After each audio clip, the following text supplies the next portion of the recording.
Welcome to the Out on a Limb podcast. We are all interconnected to a greater web of consciousness. Our aim is to open your mind to a new world through having open-minded discussions about what we perceive our reality to be. Hey everyone, and welcome to another episode of Out on a Limb podcast with your hosts Will and Allison. And you'll notice that a few things are different. Yes. Number one, we're in our new space. Have we broadcast it? Are we going to broadcast podcast from this new space? I don't think so. We have. Well, maybe we have. I think we did the one that talked about moving into this space. Right? Yes. And so this is not really an official podcast. We've been in discussion with Samantha about restarting it, but we haven't nailed it down. However, we just got back from Egypt, as many of you all are aware, if you follow us on Facebook. And it was so incredibly phenomenal, life-changing, that we really wanted to come on and do a couple of kind of personal podcasts to put up on the YouTube channel to talk about our experience and several aspects of the experience. So we'll do about 4 or 5 of these. Yep. Because what we realized while we were there is that it was so profound for us and for the other 8 people that went with us that we want to do it again. Yep. And so we're planning even earlier so that people can plan earlier and start saving if they want to join us. And we're going to do it again in December and January. We haven't pinned down the dates, but it'll roughly be around Christmas and New Year's. Yep. And it might even be a little extended from what we did this time. Maybe a couple of days, if that. We need to pinpoint the itinerary, the days, what we want to see, and how much that will be. And we want to keep it reasonable for people, of course. Yep. So in this first episode, we really want to talk about an overview of Egypt, an overview of our experience, what we planned, and what the itinerary looked like. And then we're going to get into the nitty-gritty in subsequent episodes. Yep. But we hope that you guys are doing well. We have certainly missed talking to all of you. This has been such a big part of our life. Communicating with people and sharing and gathering people together has always been a mission of ours and something we truly enjoy. And so not being able to do this for the past 6 or 7 months since we've gone on hiatus is challenging. We miss it. And I will say that even, some of our faithfuls from listeners of the podcast also join us on our Thursday night monthly channeling, and they express how much they missed it and how much it really meant to them. So, it's been, it's hard when you're obviously making transitions and moving and doing different things. It's not like we moved into a new house, but we did uproot from one location here on the property to our house. And so, you got to have time to settle into that and get comfortable with it and really kind of feel it out. So that's where we're at now. We're, realizing that, there is a need and we need to, move forward with something. So between myself, Allison, and Samantha, we're working the logistics out on that. So I will say that this transition that we just went through and the solstice and going from 25, which was a 9-year, into 2026, which is a 1-year, was quite significant and is continuing to be significant. As a matter of fact, if you've been keeping up with the monthly channelings, you're kind of aware. They talked about what to expect.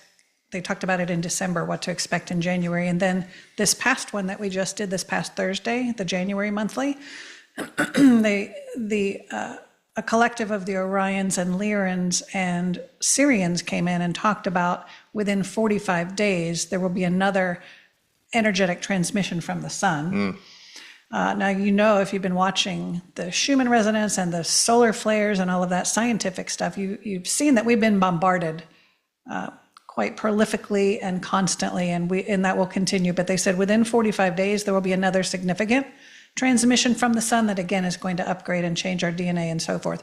But on the other hand, they also said that things are going to start getting a little bit easier. Don't judge that by what you see on the 3D, because there's still going to be some chaos and all of that nonsense.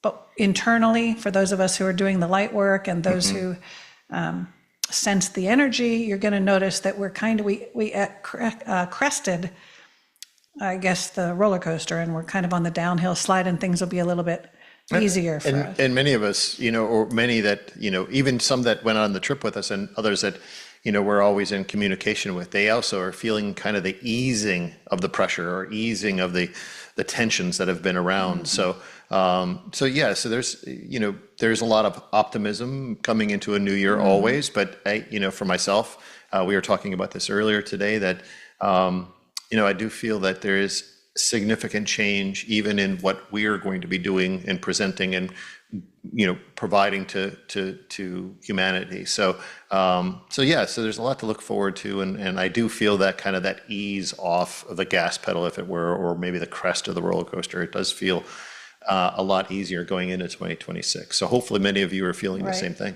So remaining open, being ready for manifestation. I don't know if you've noticed it, but manifestation is almost instantaneous. So is kind of, I don't call it, it's not really karma, but like if you do something, you're going to get slapped really quickly. The lesson comes quick, right? Yeah. It comes quick, even more quickly. And we'll talk about a lot of the manifesting that took place and the instant manifesting that took place throughout our journey in Egypt. And the divine flow and orchestration of this trip, which was incredible. Okay, so without further ado, we wish you all a beautiful new year, and I hope that it's already starting out fabulously for you. So, what this looked like, the trip started on the 27th of December. That meant they had to start flying on the 26th because it's long. It's really difficult to find one change of airplane. You usually have to do two. So for us, it was from here to Charlotte to London, London to Cairo. I think you can get there nonstop from JFK to Cairo. Egypt Air, yep. And then you'd have to get to JFK.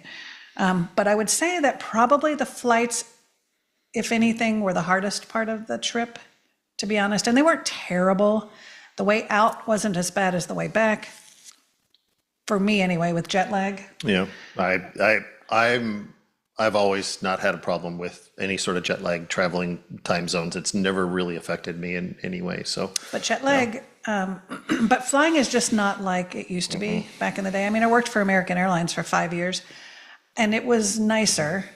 Now it's just chaotic. The seats seem to be smaller. Flights get canceled for no reason. The flights are all packed because there's not as many of them, which of course that makes sense money-wise for the airline.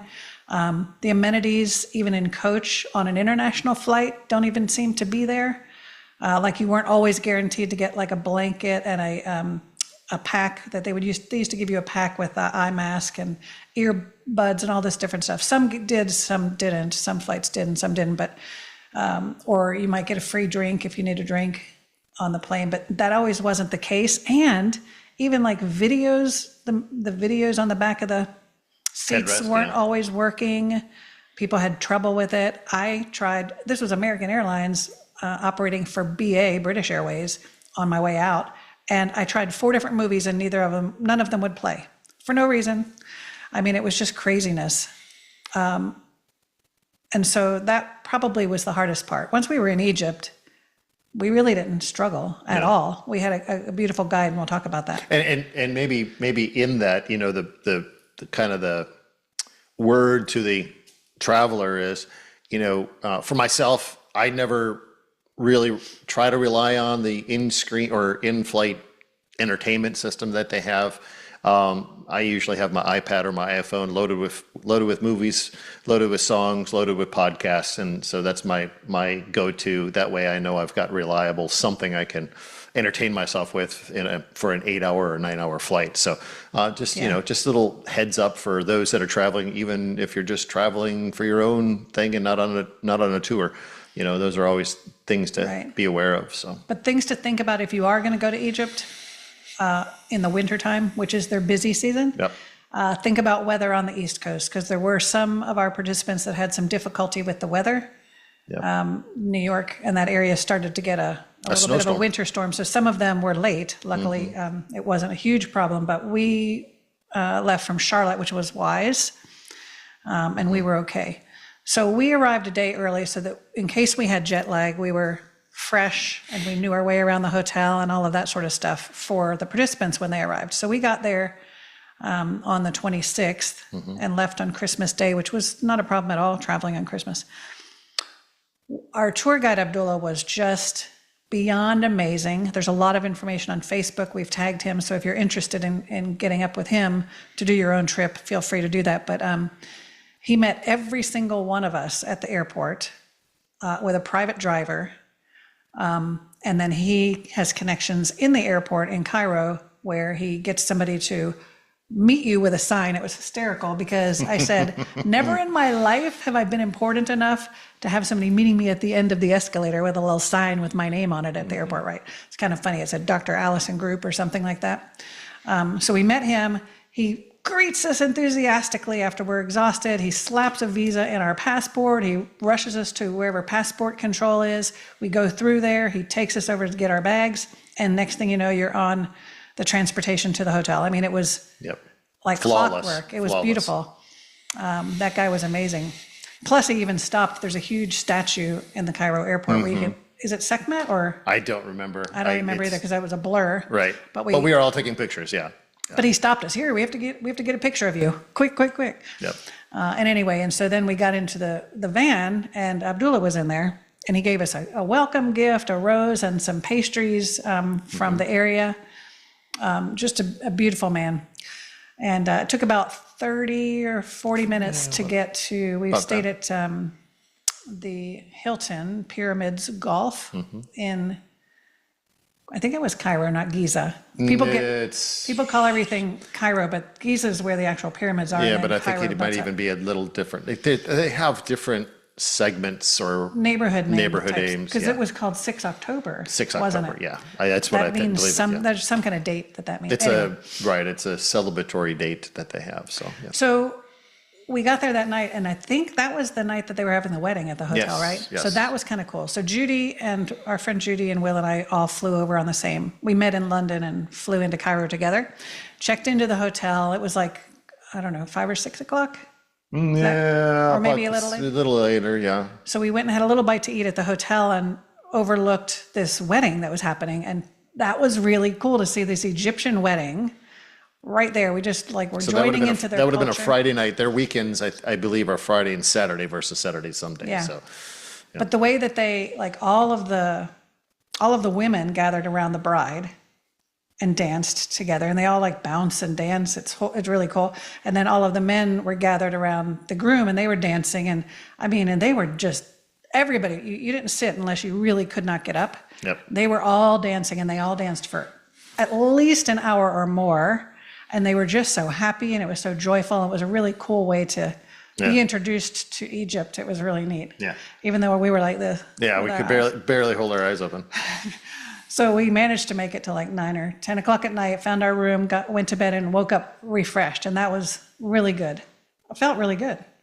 And so we agreed with Abdullah to go at 10 o'clock. We just wanted something to do. So there are a couple of huge malls in that area, the Mall of Arabia and the Mall of Egypt. I think we went to the Mall of Egypt. Yeah. But it has all the high-end stores I don't know, Gucci. And it's got a ski slope. It's got the whole bit. You don't want to buy anything there because right. It costs even more than what our high-end stores cost here because, of course, it's imported and everything. But in the meantime, our friend Chris, who went along, her flight, she took the one from Kennedy to Cairo nonstop. So she got in at 7 in the morning or something. Right. And so she came and had breakfast with us at the hotel, and then she felt awake enough to walk around. Yep. So that's important to know because, again, this trip was so orchestrated. We had a plan, an itinerary every single day, but we wanted to keep the price reasonable. And if you guys are familiar with traveling to Egypt, you understand that if it's a spiritual tour, there are ways to get private time in the Sphinx or in the pyramid or different sacred places, but it's really expensive. So for example, it's about $2,000 for an hour to have your group have private time, and it has to be at the butt crack of dawn. And not necessarily for ours, but yes. Pretty early in the dark, because you're not interfering with the normal tourism. Well, I originally told Abdullah I didn't want to do that. We're not going to organize that because I want to keep the price low enough. And I felt like we would find places to channel or do some work or sit with the energy.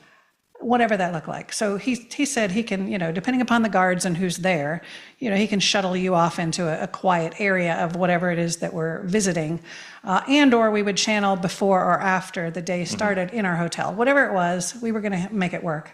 We just knew that it would work. So the point is, we allowed the divine to orchestrate it, and that was beautiful. So part of that divine orchestration was our friend Chris. Yeah. So the first thing that's interesting is Abdullah's plan is to stick with you like glue. You're not on your own at all. So I thought he was going to drop us at the mall and come back and get us in 4 hours. No, he's following us around the mall. And at first I'm kind of like, chit-chatting and just, this is kind of weird. It's like he's just following us around the mall.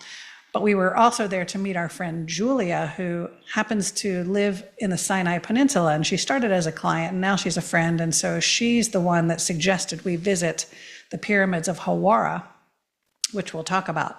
And so because of that, she had never been there. And she said, do you think I could tag along that day? I'm like, talk to Abdullah, probably. So she did. And she met us at the mall at a coffee shop while we're walking around. So anyway, we're walking around the mall, bebopping and talking, and Abdullah's there, which was kind of nice because he was able to talk to us about what we're going to do and see, right? Yeah. So Chris asks him a question. She says, how close are we going to get to the Sphinx? And he said, well, you have the Sphinx and then you have this wall around it, and you're not too far. I'm not good with... I would say about 25 to 50 yards from where you would stand, like all the pictures you see of everybody with the Sphinx behind them, the Sphinx actually sits about 25 to 50 yards away from that wall area. It's actually part of we can get deep into it, but it's part of the causeway that runs from the Valley Temple up to the main pyramid. So it sits alongside of that. So you're part of that causeway. And from that point to the Sphinx, it's about 25 to 50 yards. And it's packed, of course, with people and Instagrammers taking selfies and all that stuff. But so he says, that's how close you'll get. And she goes, well, how could we get like, could we get like right next to... Yeah, what would we have to do to get right there? And what's interesting is we had a meditation group that she was part of, and also Judy and a couple of other people. And we would meet once a month. We called ourselves the Envoy Group because we were working with a particular galactic envoy. But in those meditations every month, we would find ourselves at the feet of the Sphinx. We would all meet there as a group energetically in our meditation, and then we would go underneath and explore. On our own, and come back out of meditation and talk about it, right? So we felt that we had already done that and been right there at the feet of the Sphinx. So he said, and I already knew this, he's like, well, it's $2,000 if you want to do that. And this was on a Friday, right? Friday. This would have been a Friday. I think this was Friday. Yeah, Friday. Yeah. And that's their weekend. So not only it's a weekend, it's right before a holiday, in between two holidays, Christmas and New Year's, and it's last minute. We didn't make any plan, right? He goes, so I don't know, but I'll call some people. He flat out said, I can't guarantee anything because it has to be run through the Ministry of Tourism. Yeah. It has to be okayed and signed off by the Ministry of Tourism. He goes, so give me a couple of days and I'll see if I can work it out. Plus, we didn't really have any time to fit it into the schedule except for the one day when we were flying out to Luxor. Yeah. And so we made the agreement. We said, well, you work your end and we'll ask everybody, because at that point, it was only 4 of us out of the total of 10. Yeah. So 6 more were coming in. And we weren't going to make that decision for them because it would have been an extra couple of hundred per person. $200 per person. So we decided that we'd wait until everybody gets on the ground and then, go ahead and ask them if they want to do it. And well, I'll just give you a heads up. Everybody was, yes, let's do this. So. So when they all got there the very next day when we were driving to Hawara, they all were like, absolutely, we want to do that. Well, we got to talk about the flexibility in the schedule too, because, our very first day on the ground, which would have been Saturday or so. For everybody, it was Saturday. Whatever day it would have been. The very first day that everybody was there, the very first day of touring was actually to go to the pyramids of Giza or the Giza Plateau and then go to the Grand Museum. But everybody's flight was getting late. Right, everybody's flight was getting delayed. Because of the weather. So we are getting this information live while we were walking around the mall, and a great thing that Abdullah was there. And we said, look, how flexible is our schedule? He said, the only hard stop in that schedule is the Grand Museum. We have specific times that we have to enter.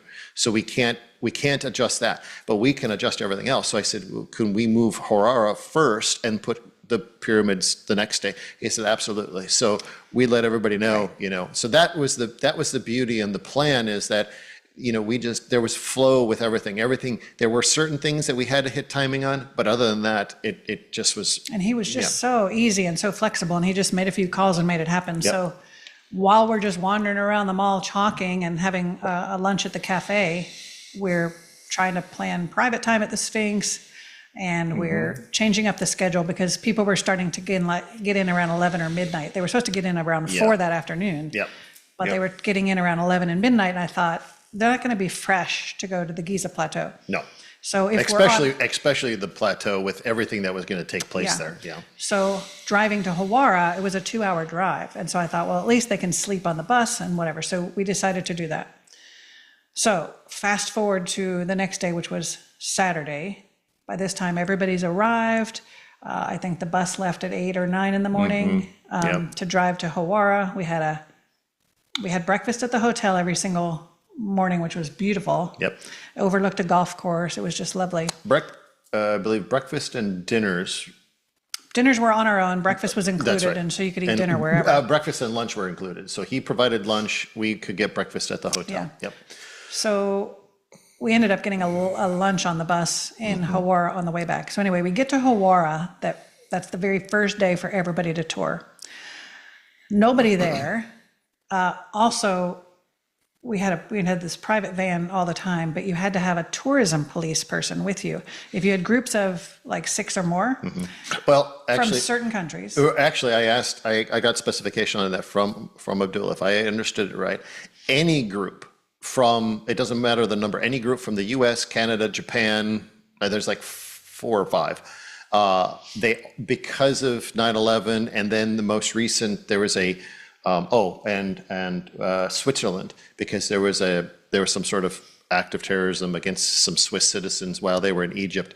They've decided that any group from those countries are required to have tourism security individuals. So I don't even remember anything happening about Switzerland. that was a while back. It wasn't, Because so we didn't feel unsafe. No, not at with all. or without this not at all. guy with a gun. No. But anyway, so in every van, we had the driver, we had the tourism police guy, and we had Abdullah. And it was just fun because those tourism guys, they were fun too. Yeah. I mean, Oh yeah. they'd take you out if you were messing around, but they were fun. They were fun. So we get there, and it was just us with those 3 gentlemen. And then there were a couple of guards there at Hawara and a bathroom attendant. Yeah. Always. But it was a bit of a pyramid there. I was thinking you weren't going to see anything because we had been told that it's mostly about the labyrinth underneath, right? And so there was a pyramid, and we were able to go down into it a little bit. You'll see the pictures, but it was flooded with water, and that was part of the problem, is why they haven't excavated it more, because it's fertile land out there, and so they have the water table such that it's fertile, giving water to the crops and stuff, and so when they try to dig, it fills with water. So you couldn't go in to that Too part. far, yeah. But anyway. But I will say, the interesting thing, when you see it on the surface, and you get up close to it, it's very primitive. It's not like what you would think a pyramid at the Giza complex looks like.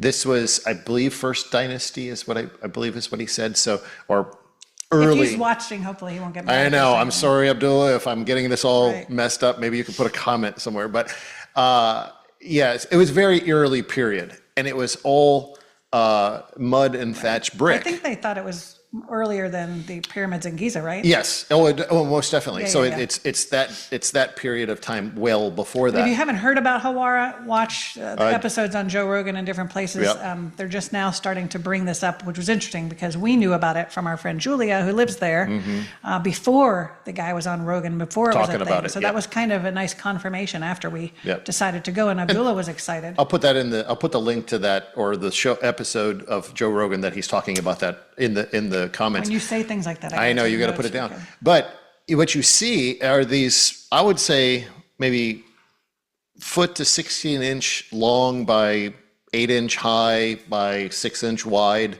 maybe somewhere about that size, of mud thatch brick, right? Handmade bricks. And that's the pyramid that you see above. But as we entered into just this small opening, what I'll call the foundation were these megalithic blocks that were so tightly connected that, again, it's one of those mysteries. It's so there's a bit of mystique behind what is it, what was it, that kind of thing. So, but there is the structure that supports the pyramid above is much different than the pyramid above, and so that's very obvious to the eye. But Abdullah explained the whole complex from the Valley Temple or Sun Temple, Valley Temple, and Causeway and Pyramid, and it's all part of a ritual. And I'll put a link into the thing of the video I put together. He has about a 7-minute. I put a 7-minute recording explaining all that from Hawara. So it's very educational. But as you're standing there, kind of on a raised berm, looking out over the complex, you see the labyrinth. Not as you would think you would see a labyrinth, but you see what's been covered over by sand. It hasn't been revealed where there would be structures, and it's a labyrinth complex. So it's really very interesting. It's huge under there, apparently. Yeah. But we were able to have a little bit of alone time, and because nobody was there, so it wasn't crowded or anything. And I think it was funny because all of the guards from that location are not used to seeing people just show up, especially not a van of people. So they were all like, hey, and they were, very amenable to letting us look around, maybe more than they would have. And it's right on some water. Yep. On a canal, I guess. Tributary or something. But anyway, so that was fun. And then we got back in the van, had some lunch, and went to the Grand Egyptian Museum, which was phenomenal if you're into museums. And it just opened in the last couple of months. So, yeah. Yeah, it's gorgeous. Some really neat things. There's no way you can see it all in one day. I don't know what the size is compared to something like the Louvre, but if you know what you're looking for, that's nice. Or if you maybe have a guide that walks you around like we did, and he showed us some of the highlights and then let us look on our own. But I'm not a huge museum person, so I got kind of tired, but it was nice to see the highlights. And then they have this huge King Tut area exhibit, with all of the things they found in his tomb and stuff. We ended up seeing him later mummified, right? Yes. In his actual burial chamber. Yes. Yeah, that was kind of cool. Yes. But it's a beautiful museum. I wouldn't miss it if you're going. Yeah, it is, and it's very interesting. But it was packed. How they packed wall to wall with people. Yeah, it was interesting how they have it laid out. They actually, and it's early, mid, and late dynasties, and so it's broken up in that manner. So you start with the earliest and work your way to the latest, and it's and you see the specific changes throughout the dynasties as far as how the complexity or the manner of which sculptures were made and how they portrayed one another. So it's very interesting for sure. Yeah, so that was cool. The solar boat, that I thought was fascinating. So they found 5 of them, I think, and they had one huge whole one. Right, and so the solar boat was the ritual boat to carry the, again, if I'm getting this wrong, Abdullah, I'm sorry, but basically through the resurrection process. They don't focus on death or dying. It's more of a process of transition from the life into the afterlife. Exactly, and the solar boat was that to carry them on. So and to teach them what they needed to do. I think he said they did it for months. Yes. Yeah. Once they become a king, they start learning that. So I think they're on the boat learning this from the high priest or whatever. Yeah, so it was very interesting, and that particular boat, I believe, was the pit that we saw at in front of the Great Pyramid. Right, is where they found that. Yeah, fascinating. Yeah. And then we did one of our shopping excursions. So our shopping was not willy-nilly, just letting us off shop wherever. It was very curated because we specifically wanted to go to a perfumery, which is where you can get the essential oils, the high-quality essential oils that you often can't get here. So that was the first stop to a perfumery, and that was fabulous. We had a chance to smell and sample a whole bunch of different ones and purchase some. I got a little bit of nose overload. Which we did, yeah. And some beautiful, like they have hand-blown glass bottles, very decorative. So that was amazing. If you are looking for things like blue lotus oil, pure rose oil, sandalwood, frankincense, And they had some that worked with every chakra. I mean, it was amazing. Yeah, it was very If nice. you need to get hooked up. All right, so that was Hawara. Day 3 ended up being the Giza Plateau. Now, we're going to get into all of the mystical, magical experiences in a later podcast. But suffice to say, it rocked our world. Yeah. You cannot understand, it's Well, just, it's so cliche. But let's start with our arrival and Abdullah's offering of a camel ride. Yeah. First of all, we're riding. He goes, how many of you guys want to ride in a camel? And like only a couple of us raised our hand, right? I don't think people knew what to expect. He goes, well, you're riding on a camel because I'm paying for it. Right. But the Giza Plateau is huge. Yeah. And in order to get easily from one place to the next, the Sphinx to the Grand Pyramid to whatever, you can either take like a horse and buggy they have, or a horse ride, or a camel ride, or whatever it is, right? So after you get your feet on the ground and you're staring at, because there's 3 big ones, but there's really 9. Like every picture is the 3, right? That's the one thing I will say that was kind of, I'll say, blowing my mind, because every textbook that I've ever seen, every show that I've ever seen about the pyramids, you only see the Great Pyramid and then the other 2, how they line up with the constellation of Orion, and Abdullah explains all that. So you see those 3 pyramids. Well, there's 9 total in that entire complex. And there's like 20 something all over. And when you're standing there looking at the 3 large ones, right, the Grand Pyramid and the other 2, off in the distance on the horizon, you see more pyramids. I mean, as we were driving from Hawara back to Cairo, it was every couple of miles in the distance on the horizon, there was another pyramid, I mean, they're just littered everywhere. I think 160, I think he said officially 116 pyramids, maybe 100, something like that. But officially they have this, it's over 100 pyramids that have been found and excavated. So it's astonishing. Yeah. And it is so stereotypical, or it's just so inundated in our psyche what it is. And we've seen so many movies about it, and it's in our history books, and it's just become almost, I don't know, too cliche. Yeah. But to stand there and see it with your feet on the ground right there, and it's not even just that it's immense, just that you're there.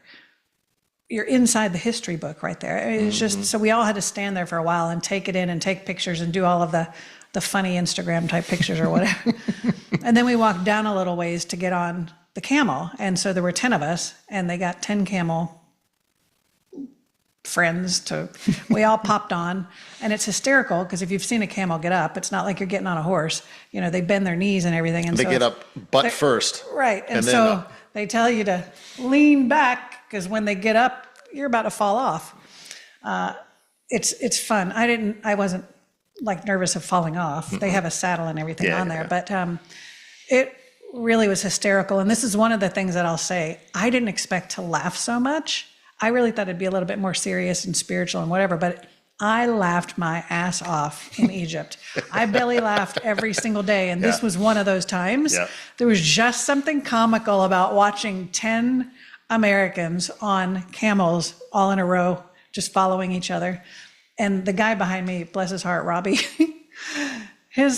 I think his camel was too small. His camel was way too small and had an alignment problem. Had a little limp or something, the poor thing. Yeah. So it would kind of wobble. And he really was having a hard time. Yeah. I didn't realize how hard a time he was having. He wore like a blister on his hand trying to hold on because he was ready to fall off. But I didn't realize that. So he just was making jokes about it behind me, and I was busting out laughing. It was so funny. And so about halfway around, they stop and they get us the pictures of us putting our finger on the pyramid, and Will and I together, you might have seen on Facebook, and our camels loved each other too. Their faces were kissing and stuff. And we were trying, I know Judy and I were trying to talk to the camels and reassure them how much we love them and appreciate what they're doing, because I wasn't, as an animal person and a channeler of the animals, we talk to them all the time. I wasn't going to dive into the what ifs and are they being taken care of. I mean, they were in good shape. They looked good. That's these people's mechanism of making a living, so they have to take care of them, right? So I wasn't going to go off on this tangent of whether there was cruelty. I didn't see it. And I was just showing my gratitude and my appreciation for all of those camels and the horses and everybody that was there. At one point, we'll probably channel and talk to them. I would like to talk. There were a lot of animals groups that I want to talk to. Yeah. But at any rate, we did that, and then we went up and got off of the camel and went into the Great Pyramid. Now, the tours don't always include an entrance to the Great Pyramid because not everybody wants to do that. Right. It's $40 extra if you wanted to go. Well, we all wanted to go, with the exception of one person who, for whatever reason, just didn't want to. But Well, and it's. I think it was mainly because for those that have been, you understand what I'm getting ready to say. You enter in through a passageway, which is normal she size. didn't say it was because when of it being tight or whatever. Yes, no, she eventually, she was she? uncomfortable with the claustrophobic aspect. Okay. Because once you make it through that section, you go up a little ladder and then you get into this A passageway. which goes- there are it's two-way. One, people coming down and people going up, and it's probably 3 foot by 3 foot by 3 foot by 3 foot square. I mean, So I bent over about halfway. Yeah. And it wasn't the squatting and going up that was disturbing. Mm-hmm. It's that it goes from like 60 degrees outside to 98 and humid, and the air is stifling in that small space. Mm-hmm. And so as you're going up, and then there's other people coming, you have no space, and I felt like I couldn't catch my breath. So when Abdullah was saying, if you feel claustrophobic, you might not want to go, I was literally thinking I might not go, but I thought, you know what? I need to at least try, because when might I be in Egypt again, right? next Christmas. Yeah. Little did I know. And it's not that long No. before you can stand up again. Right. But you don't know that because you can't see, because it's wall-to-wall people coming up and down. And anyway, so literally halfway up that narrow passage, we paused because you have to pause because there's people. I literally started to have a panic attack, and I was like, I can't do this. I can't do this. And you were behind me, and Samantha was behind me. And all I remember hearing is Samantha's voice, you got this, you can do it, you can do it. I said, I can't. And I was ready to just turn and go back down. You turn and go back down, yeah. I was like this close to that. And then it started moving again. So I thought, all right, F it, I'm going. So I started going, and then before I knew it, I could stand up. Right. Thank God. Then it opens into a massive. Wasn't that where the Queen's Chamber little nook was, yes, that's where right? yep. And then you could go up It opens up into this massive incline of, the only way I can say is staggered blocks. So it kind of goes like this as you're visually looking at it, but long on an incline. So it's tapered this way, but it's also on an incline. And it's mind-boggling to take it all in with your eyes. I just wanted to get up there. Yeah. I can't. And that was even I don't have before good getting into the memories. King's Chamber, right? That's before getting into the King's Chamber. Yeah. And I don't know what I was thinking. I want to go back and look at like my friend Don and Diana pictures of people that have been there, because Right. I had a whole different understanding. I thought it was like different rooms that you were going in, one with a sarcophagus, it's not like that at all. There's only really one room. And then this Queen's Chamber, if you even. Which isn't even, it's more like an not a room. alcove that just kind of An is. alcove. Yeah. And most people were not stopping there because they didn't know what it was. Right. And they're being rushed up the stairs by the guards and stuff. So anyway, we empty out into the King's Chamber, which is also not very big. It's maybe a little bigger than this Well, space. no, it's quite big. It like meter or foot wise, I'd probably say 50 by 30 by, there are It's not dimensions. huge. Just look it up, you'll find the dimensions, but it's all granite. The entirety of that room is granite, including the sarcophagus that sits on one end. It's granite as So you well. get in there, and again, it's like 98 degrees and stifling. It's probably hotter, but yeah. And it has the huge, I guess, granite sarcophagus at one end, right? Well, We'll leave I it there. won't tell you Right. what happened. Cliffhanger. Yeah. Cliffhanger. But it was wild, and it was quick, and it was, Yeah. it's a blur. We're Yeah. one of our next ones where we talk about all of the spiritual Yeah. aspects that we encountered. We are going to go into depth on that, so we'll cover it all. It was amazing. You got to watch the next. So anyway, we get finished with that. We go down. We stop at the Queen's Chamber alcove briefly, which we'll talk about again, and then we went out. Yep. Definitely worth the $40. If you're claustrophobic, you may want to reconsider, but it really isn't a long time that you're having to squat No, down and get there. You can do it. You can do yeah. it. If a 6'4" guy can do it, you can do it. Yeah. Although I'm super flexible, so yeah, I mean. So let's see, we got done with that. We went on the felucca boat first, right? And then to the... Yeah. This was another one of the belly laughs. Right. So the felucca boats are these sailboats.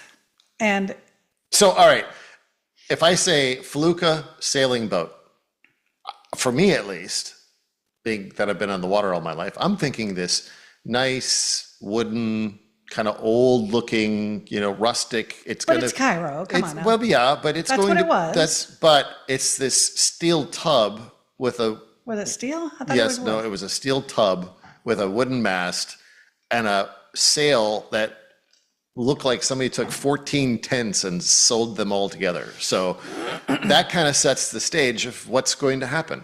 And there was only one sailor, Only one. and he didn't seem to know what he was doing. No. And or there was enough wind, but maybe he wasn't skilled enough to make use of that wind. There was current. So where these are tucked in off the Off the Nile. And so you have to get it out into the current to actually get it to do something. Well, Because there's no motor there's no motor and there's no wind in that little in the alcove, yeah. alcove. Well, he's doing this all by hand, and each time each time he'd try to get it to a certain point, it would swing back around and kind of settle us back into where we started. So it took him a while to get out. So we had an hour-long boat ride, and it was hysterical. It was a little chilly that day. We were all kind of chilly. Yeah. But I joked at the end with Abdullah. He's like, "How was it?" Because he didn't go with us. He sent the tourist police guy, which was funny. That was, yeah.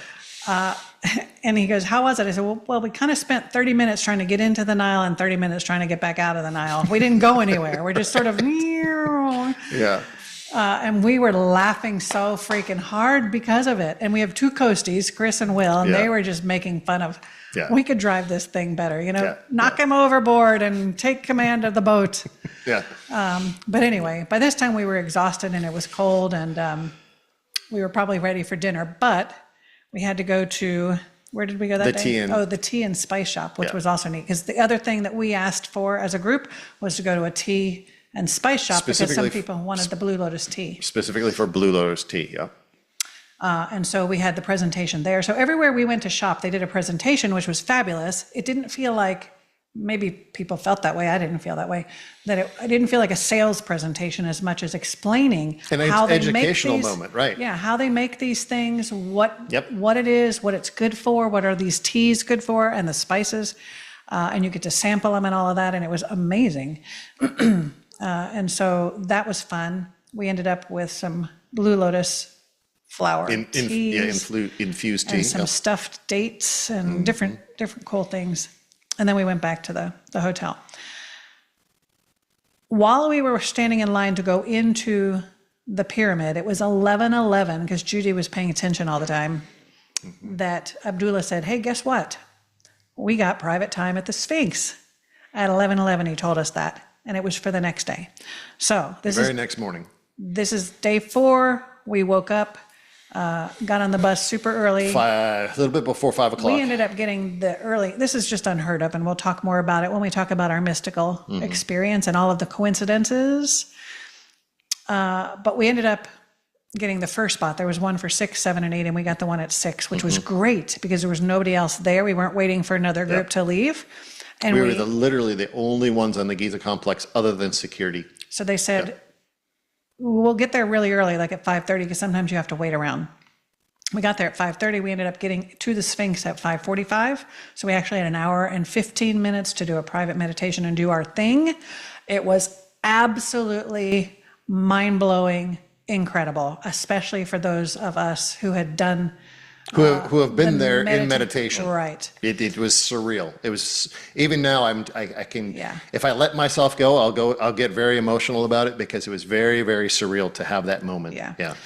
And once we got done with all of that, we still had some time left, and Abdullah was showing us some cool things that we'll talk about afterwards. But I think for our next trip, when we go in December, we're definitely going to go ahead and build in, because it wasn't that much more. If we have 10 people, it's only 200 more. To either have private time again at the Sphinx, or maybe in the Grand Pyramid. We haven't decided. And we'll kind of both, maybe. I don't know. We'll see. let Abdullah help us with that decision. But so we did that. We come back. We have some breakfast. And then we had to check out of our hotel because we were going to fly later in the day down to Luxor to see all of the temples there. There's a ton of stuff down there too. So before we flew out, we went to 2 mosques, the Muhammad Ali Mosque, and then there was another one. It's the oldest mosque In in Egypt. Egypt, which I believe it dates back to 877 BC? Is that all? I don't know. BC. But these things that we saw were like 10,000 years old at the most, or more probably, because that's what our historians think. But think about that. 10,000 years old, you can still see these structures. In America, we're talking about 275 years. 250 years, yeah, whatever it is. I yeah. mean, you just can't, it's mind-boggling to think this stuff is still in existence and that the paintings and all of the things are still there on the wall as good as they are. A lot of them were defaced, but my God, it's incredible. So anyway, we went to 2 mosques, which was fantastic. And one of the very first one, it was beautiful, and you saw pictures on Facebook, but Abdullah sat us down first and had a good discussion about Islam and the Muslim tradition and The 5 tenets of his Islam. relationship with the religion and what it really is, from the heart-centered aspect, and how he personally views it and all of that. It was really, really nice to hear. Very eye-opening. hear And that. very, it definitely gave me a different perspective of the religion itself. And, the call to prayer and all of that, and he even went through and demonstrated the prayer, the moment The they enter steps in, the steps of the prayer process while they're in the mosque. So it was very educational, very profound too, because you realize how much the 5 tenets, I'm not going to repeat them because I don't remember them all, but when he expressed the 5 tenets, the 5th one is the pilgrimage to Mecca. The other 4 are how you live your life. And when he was expressing those, I could see that in him moving forward. It was you could see the embodiment of his belief system, his understanding of how he is to be a good Muslim, and A good human, a really. good human. Yeah, I mean, really, if we take those 4 tenets and apply those, I mean, life would be. And it's really the same in Lighting, Christianity or yeah. any religion at its core. Yeah. That's what it's all about. And he said, I'm not here to convert anybody. I'm not here to preach to anybody. I'm just here to express to you, my belief system. And and you have your belief systems, and I'm okay with that as well. And it was it was very refreshing to see that. So Yeah, it was nice. And I'll say, actually, now that I'm thinking about it, if you go, you need to have a guide, like a permanent guide, or somebody that can take you every day, all day, because like Chris did the last time she went, because there's not like somebody there that's walking around and like not somebody that works at the mosque that's explaining everything. Right. There's no tour guide from the mosque, for example. So the only thing you're learning is from your own tour guide. You can look around and stuff, but you're not really learning anything on your own. So you want to have a good guide. yeah. Then we went to a jewelry store because some of us had expressed an interest in buying a cartouche necklace, for example, or some other interesting things. What I will say, I didn't find that the gold prices were any cheaper than the US. I think they were comparable, but there were things you could get, like a cartouche with your name on it and stuff that you probably couldn't find, or it would be difficult to find in the US. So if that's what you're looking for, you want to make sure you find a reputable place that has real sterling silver or real gold and stuff like that. I found this particular silver necklace, which I love. It's a combination of the ankh and the eye. And I thought that was reasonably priced. It was sterling silver. But I really wanted a gold charm or cartouche or something for my charm bracelet. But again, it was the same price I could have purchased here, and I just didn't budget for it, so I didn't get that. I might do it next time. But that was neat. And then we went to the bazaar because everybody wants to go to the bazaar and experience, well, not everybody. Some people were really overwhelmed, more than I thought. Yeah. Overwhelmed by the idea of trying to bargain and dicker. Like, we've been to the Caribbean and to Mexico so many times on cruises that we're used to all of that kind of stuff. But a lot of people just were off-put by it, or they just didn't feel comfortable doing that. So they went with us, and we kind of... Yeah, and we kind of helped them along the way. I mean, and I will say, from all the different places that we've traveled, that bazaar wasn't Oh, no, it That- wasn't. Not as bad as what some people have explained or expressed with bazaars. I mean, for myself personally, I spent time in Kuwait. I went to the souks or the bazaars there, and they were way more forceful, way more thrusting themselves in your personal space, trying to drag you in and trying to do all that. None of that. I mean, they would be persistent. But they were friendly. But they were persistent. friendly. And they were would, funny. They'd yeah. crack jokes. Yeah. Hey, how much money can I take from you today? Right. Or How whatever. can I help you spend your money? That kind of thing. I mean, It was funny. Yeah. So I get it. It's that's their livelihood, and they want to but there's so many of them. But it was not bad at all No. compared to what I've experienced before. In the I didn't Caribbean think. or Mexico, And the yeah. prices were already fairly reasonable. Mm-hmm. You just have to be careful if you don't know what you're getting. Most of the time, and Abdullah said this, Mm-hmm. the junk that you're going to buy there, whether it's keychains and magnets and all that, are Chinese made. Yeah. It's not like it's Egyptian stuff. And that's why he took us to the real cotton and real alabaster and real silver and all of that places. But if you wanted just some souvenirs to bring home, we Right. wanted to go there. Yep. And then they had a ton of coffee shops and things around it. So the people that didn't want to shop stayed and did hookah or had a Shisha, little yeah. mint tea with fresh mint that they throw in there. Yeah, or and Turkish actually, coffee. Like what Abdullah said, is they come to you. Yes. So once we got done shopping and we sat down to have our tea, They they're just- still coming around. Yeah. And I ended up buying a pashima Yeah. for $5, which is Pashmina. really good shape. I mean, it's really nice material. So that was fun. That was really fun. And then we went straight from there to The airport? airport. And again, same process like we came in. We got shuttled right through, got to the gate, and waited for our flight. So it was What very nice. Egypt Air is not known for is being on time. Nope. I don't remember if that one was really That late. one was actually on time, time, going to right? Luxor. Yes. But the one coming back was a couple hours late. Mm-hmm. So that was fun. And while we were there, the sun was setting. So that was kind of cool. It was beautiful. Oh, and then Chris had her mishap, but I'll let her tell you. If you know Chris, ask her about her mishap at the airport. Kind of funny. Calling you out there. All right. So then we checked in. We flew to Luxor. We checked into the Jolieville resort. Yep. It was kind of dark, though you couldn't see it very well coming in, but it's on an island. And it's this huge resort with 2 pools and all of these different buildings, like Bungalows or cabanas, whatever they're called, bungalows, yeah. different types of rooms and stuff. We were all kind of in one or two buildings. Yep. And then they had, I think, 2 restaurants, one huge buffet Yeah. one constantly, and then another one we didn't go to. Yep.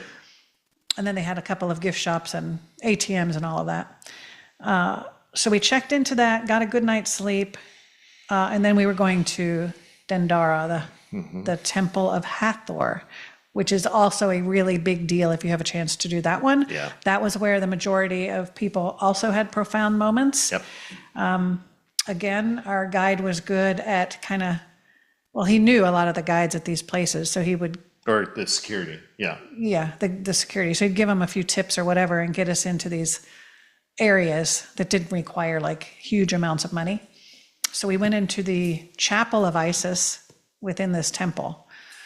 And we learned, I didn't realize this. So on the way, because this was quite a drive, also maybe an hour and a half, Yeah. he was explaining this, and I didn't pay attention in high school or mythology or Egyptian history, but Hathor and Isis were the same being, basically, right?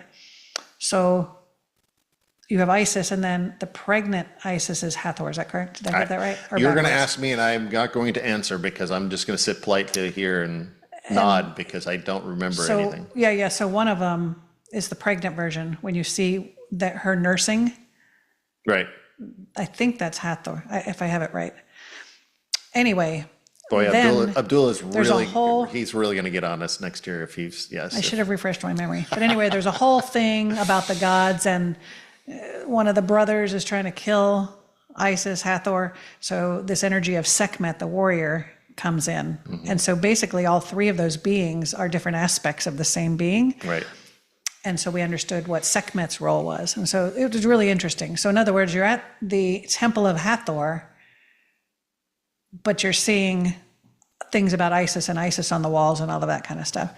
So we were in the chapel of Isis. and we tuned in a little bit, and it was very heart-centered, right? And then there's a pool, a reflection pool that at one time was very lush and filled. That was the anointing pool. Yeah. And when I say pool, I'm not talking like a kiddie pool. I'm talking something that's very deep, half the size of a football field. Yeah. So. And I think Judy had some moments where she felt like she had done some work in past lives there. So that was kind of cool.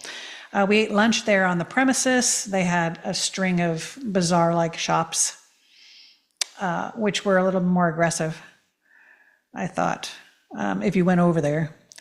And then we went to the papyrus place. And I was thinking to myself, I don't really need any papyrus. I don't need anything else on the walls because we're already short on wall space as it is, because I love pictures and artwork and stuff.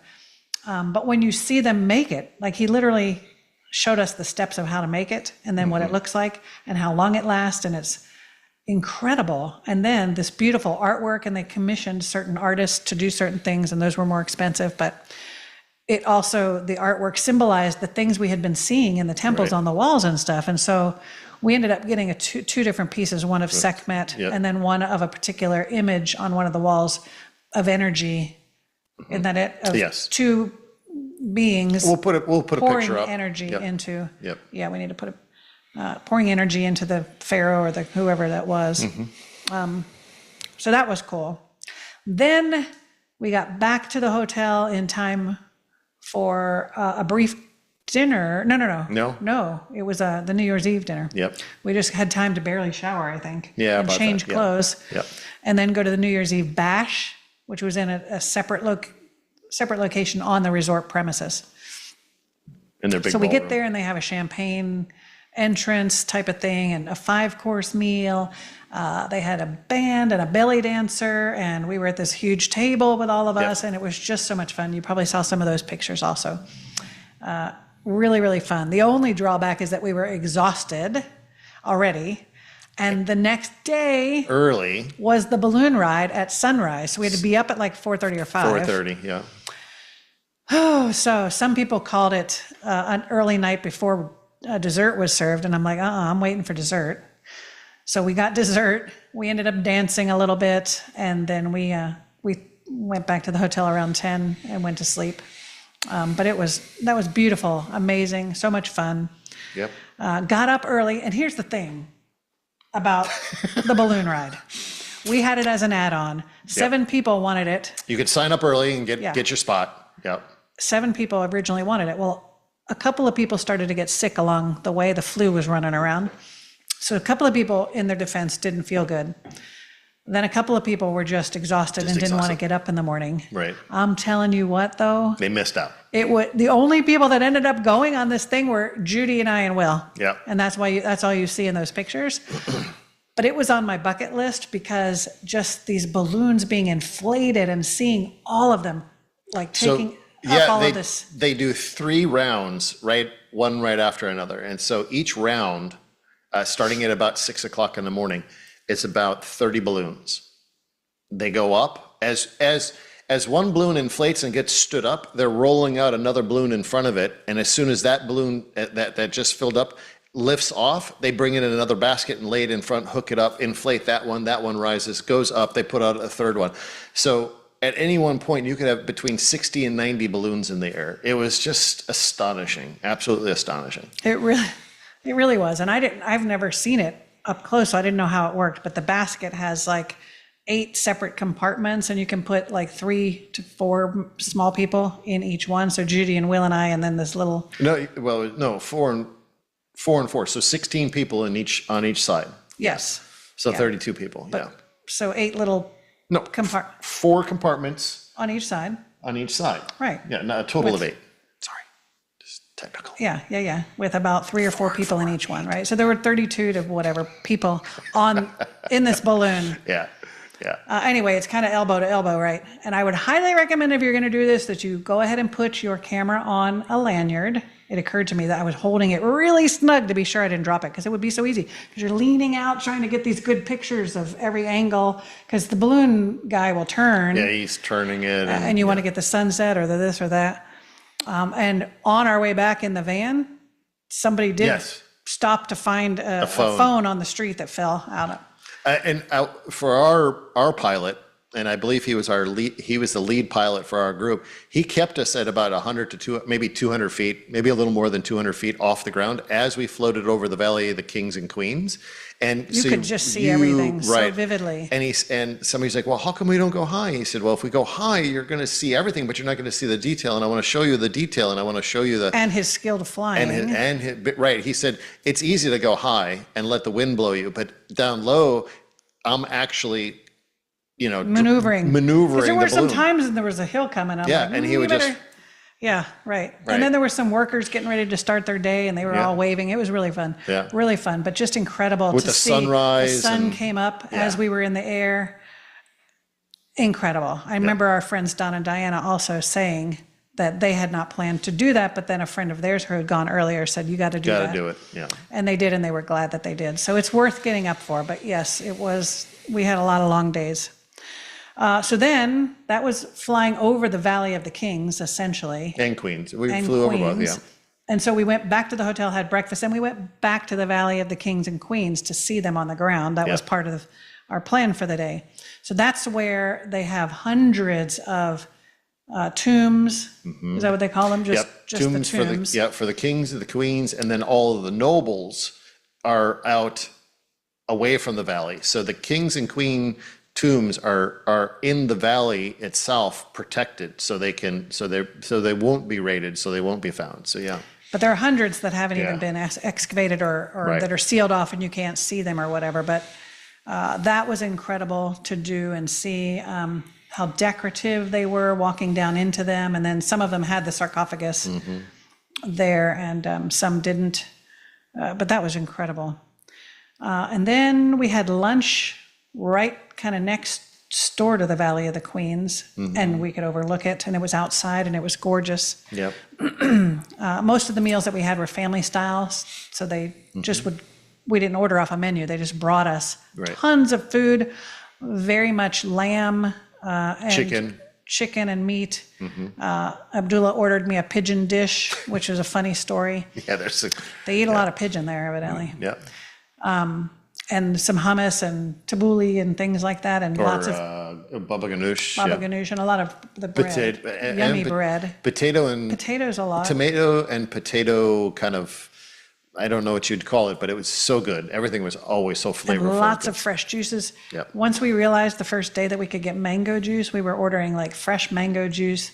I don't know, for like $2 a glass for this huge glass. Or fresh orange juice. Lime and mint. A lime and mint drink. Oh, that was so good. The juices were phenomenal.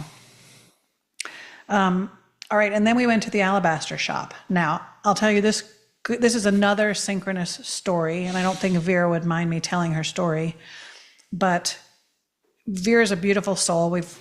She was a client, now a friend, and she has a couple of cats, and we've done a lot of channeling for her cats. She had two. One of them, whose name was Happiness, HAPI-NESS, and we always called him Happy. He passed in October. We talked to him after he passed, because she was devastated, of course, because he wasn't that old. And he said also, I can travel with you to Egypt now, where I couldn't have before because I was in physicality, but now I will and you will see me and know that I'm there. Well, she really recognized his presence at the Sphinx. She was just in tears.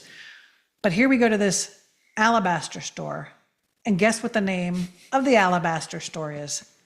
HAPI, the Happy Alabaster Store. What? So he's like, hello, I'm here, right? So we went in there, and it's cool because they showed you how they mine the alabaster, how they shape it and work it. And they got a couple of the strong guys to come and do the the grinding, and then they polish it up, and they showed how they paint it or carve it or make the things. It was great, beautiful. But in there you could get onyx and different whatever. And they had some beautiful, like huge statues, like if you've been to the treehouse and you saw the big water fountain that we have, similar to that kind of thing. I found one that I would love to bring home next time. If the universe wants to gift me $15,000, which includes shipping. So that's not a bad deal. 'Cause that thing's probably how many, 500 pounds, it's 1,000? more than that. I Yeah, can't imagine. It's more than that. Anyway, it's a big Sekhmet statue. It's a chunk of granite, I believe, Yeah. So we ended up getting home in the afternoon, I don't know, around 4-ish, and had the afternoon off. So we actually were able to sit around by the pool and just chill before dinner and enjoy the resort. So that was nice. You don't get a lot of downtime No. with Abdullah because he wants you to get the most out of your day, which is great. So we were really going from 8 or 9 in the morning every day till probably 6 at night, and then we'd have dinner and then go to bed. And then sometimes we had early mornings at 4 or 5. Yeah. But it was worth it. Absolutely. All right. So then the last day, the last full day, we checked out of the hotel. We saw the temples around Luxor proper. So we went to Karnak, huge, another incredible one where they have I don't know if they call it a chapel of Sekhmet, but there's a room towards the back.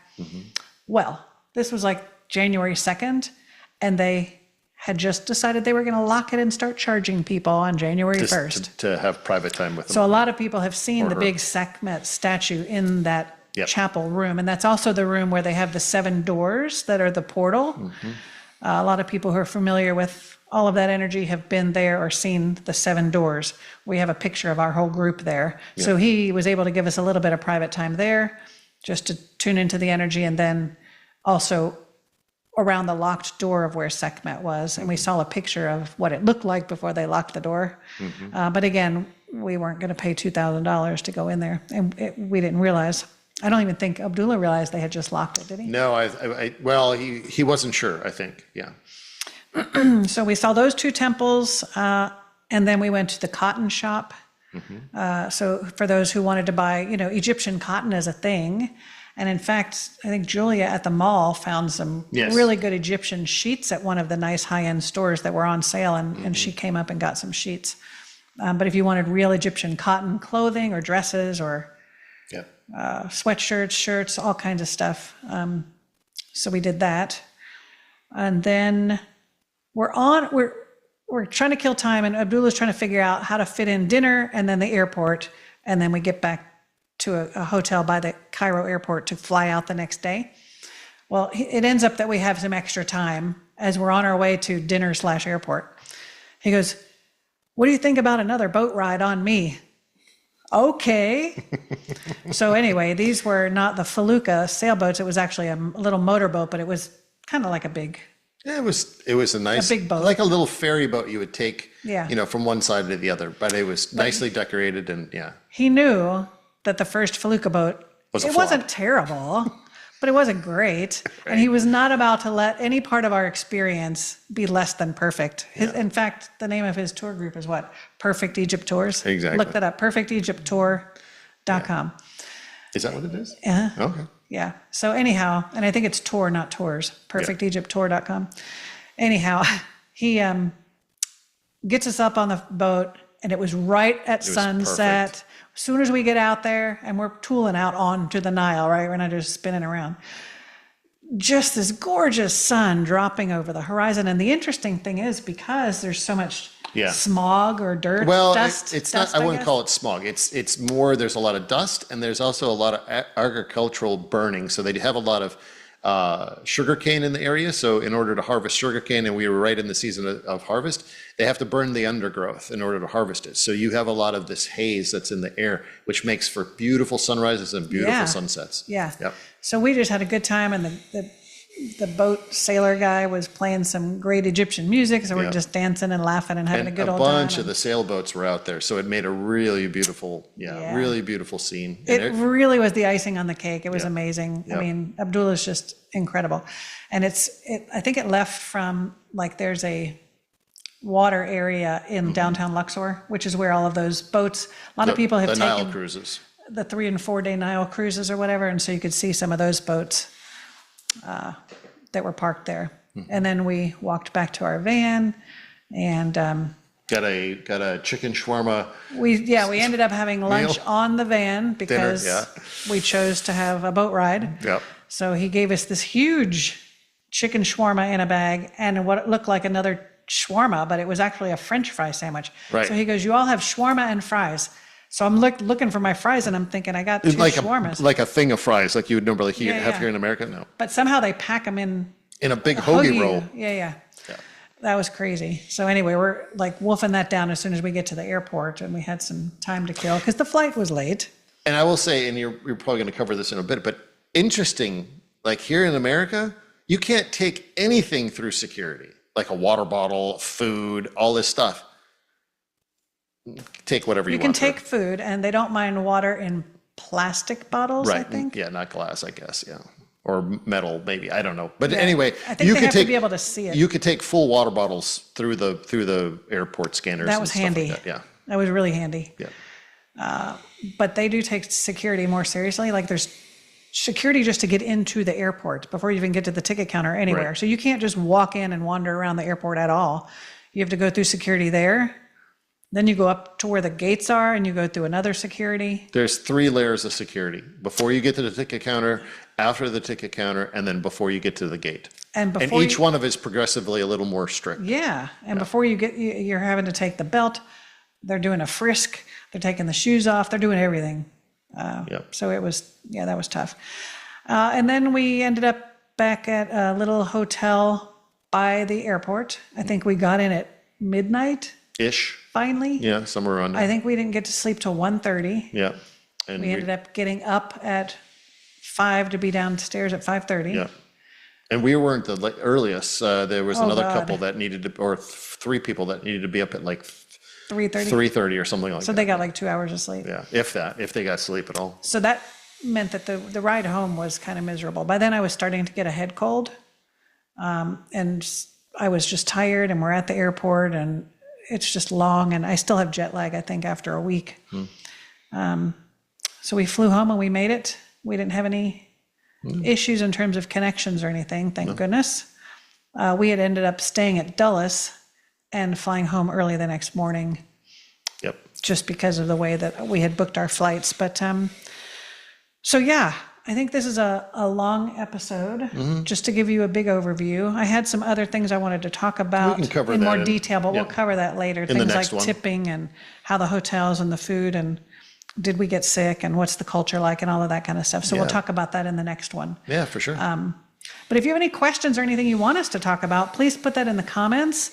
We appreciate you listening. We hope that you're interested in this, because I know a lot of people in 2026 are planning trips, different places, Peru, maybe Mount Shasta, different places they're feeling a calling. But particularly we're seeing a lot of Egypt interest. And not just Egypt. The guide said all of that area is the birthplace of humanity. And so whether you're drawn to Iraq or Iran or whatever, those are all similar in terms of the energy of Israel, our origin. All of it, yes. Yeah. And they did say that in the future it's going to be easier. So in other words, we're not going to be concerned about our welfare or traveling there or terrorism or any of that kind of stuff. It's going to be easier to move around when humanity is finally becoming more harmonious. Yeah. And I don't think that'll be too far away. Yeah. So yeah, thanks for watching. Tune in for another couple of episodes. We don't know how often we're going to put them up. Yep. But it's good to be back. It's good to see your faces, not see your faces. Know that you're watching and see your comments. So do comment, say hello, hit that notification bell so you can be ready for the next one when it pops up. Please hit the like button and share let this out. Get some exposure. And share with people. Follow us on Facebook and or YouTube if you are interested in going to Egypt, because you have a whole year to plan. It isn't terribly expensive if you put a little away, and we're trying to put it, like, we didn't organize this last one until April. Yeah. Almost midway through the year. So you have to buy the flights kind of early to get the best deals and the best connections, and that's the most important thing. Yeah, what we found on flights is that if it gets right around the October timeframe, they're going up by about 50% every month or so. So from what they were previously. So if you go ahead and commit and start saving, then you can get the airfare out of the way, and then we make chunk payments for the trip. But at any rate, we will see you guys next time. Thank you so much for watching, and have a great week. See y'all.